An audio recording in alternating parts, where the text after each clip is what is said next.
My colleague Rajdeep Sardesai spoke with Congress Maharashtra chief about the upcoming elections. What will be the party's strategy and what is it that the Congress is looking at with regards to Maharashtra? Listen in.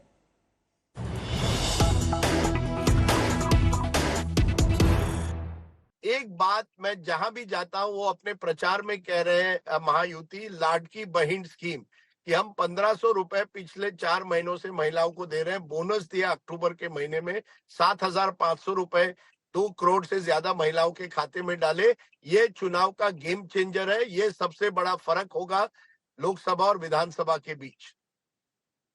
इनको रहने दीजिए, feel good रहने दीजिए, हमें कोई तकलीफ नहीं है। 5-1500 रुपया महिलाओं के खाते में डाले और उसी समय में 2 महीने में महंगाई का प्रतिशत आप देखिए कितना बढ़ा है। 1500 की जगह 5000 रुपए उनसे छीन लिए इन लोगों ने।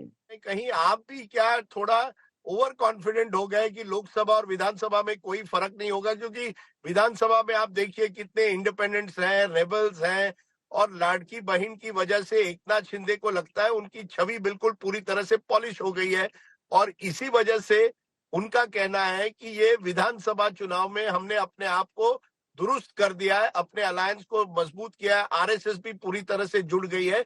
इन कारणों की वजह से उनको लगता है जो दलित मुस्लिम कुणबी अलायंस हमने विदर्भ में देखा था आपके पक्ष में लोकसभा में, वो विधानसभा में नजर नहीं आएगा। देखो, आरएसएस तो पहले भी थी और आज भी है, लेकिन मेरे को आरएसएस के बारे में मुझे बड़ी मुश्किल होती है कि जेपी नड्डा कहते कि आरएसएस की जरूरत ही नहीं है हमको।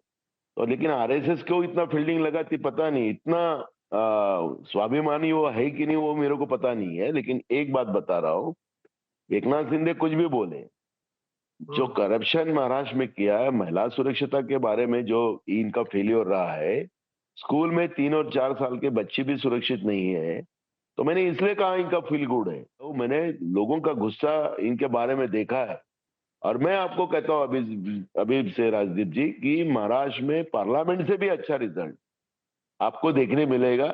आज ये एडवर्टाइज और करप्शन का कमाया हुआ पैसा, आज कोई भी मोबाइल खोलो तो इनका ही एडवर्टाइज आता है। तो ये तो करप्शन का पैसा का यूज तो कर ही रहे, तो उसमें आप ना जाइए। मैं ग्रास रूट पे क्या चल रहा है, ग्रास रूट पे जो इन लोगों ने ओबीसी मराठा का झगड़ा लड़ाया था, तो इनके साथ ना मराठा रहा ना ओबीसी रहा है और इनका खेल चला ही नहीं। ये बीजेपी को लगता है ओबीसी उनके साथ रहेगा इस बार और मराठा डिवाइड रहेगा और ओबीसी धीरे धीरे उनके पास आ रहा है। दलित भी जो पूरी तरह से आपके साथ आया था एक तरह से लोकसभा में, वो भी धीरे धीरे उनकी तरफ आ रहा है। ये मैंने यही कहा ना, ये तो अभी इतने छिड़ गए कि हंसराज अहिर जो राष्ट्रीय ओबीसी के आयोग के अध्यक्ष है, उनके सामने ओबीसी को कुत्ता बोला इन लोगों ने, और वो जो हमारा ओबीसी का आदमी इनके पार्टी का था उसको मारे इन लोगों ने और उसके ऊपर उल्टी केस किए वनी में। तो ये इनका, मैं इसलिए कहा ना कि इनका तो गिदड़ की मौत आती तो शहर की तरफ भागता, ये हालत इनकी है अभी आज। तो ना तो ये लोग रहित लेके चल रहे हैं। तो कितने सीटें आएंगी आपकी, कितने सीटें आने की उम्मीद है?